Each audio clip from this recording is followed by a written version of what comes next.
আরে বোন, তুই এটা কি বয়স দিছস রে বোন? সকল নারী পুরুষের অন্তরে জায়গা করে নিছস।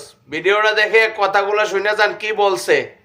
একজন বিবাহিত নারী যতই জায়নামাজে কান্নাকাটি করুক এবং প্রতিদিন কুরআন পাঠ করুক, ততক্ষণ পর্যন্ত সে তার ইমানের মাধুর্য খুঁজে পাবে না যতক্ষণ পর্যন্ত সে তার স্বামীর হক আদায় করবে না। স্বামীর হক আদায়ের মৌলিক বিষয়গুলো। নাম্বার 1, একজন স্ত্রীর উচিত তার স্বামীর পোশাক হয়ে যাওয়া, তার ভিতরে কমতি বের না করা, তার দোষ খুঁজে বের না করা, তার নিজের পরিবারের মাধ্যমে স্বামীকে পেরেশানি না দেওয়া এবং বিরক্ত না করা। নাম্বার 2, স্বামীর উপরে অসন্তুষ্ট না হওয়া, স্বামী যা দিচ্ছে সেটাতে আলহামদুলিল্লাহ বলা, শুকরিয়া আদায় করা। নাম্বার 3, স্বামীর সামনে খারাপ ভাষা ব্যবহার না করা। যদি রেগে থাকে অথবা খারাপ মেজাজে থাকে তাহলে শরীয়তের নির্দেশ আপনি স্বামীর সাথে সম্মান, মর্যাদা এবং ভালোবাসার সাথে তার রাগ মোকাবেলা করবেন। বিয়ের পর যে নারী তার স্বামীর ব্যাপারে যত্নশীল না, স্বামীর হক এবং অধিকারের ব্যাপারে অবহেলা করে, বিশ্বাস করেন আল্লাহ তাআলা সেই নারীকে ইমানের মাধুর্য থেকে বঞ্চিত করে দেয়। এজন্য প্রত্যেকটা নারীর উচিত বিয়ের পর তার স্বামীর হক আদায় করার চেষ্টা করা।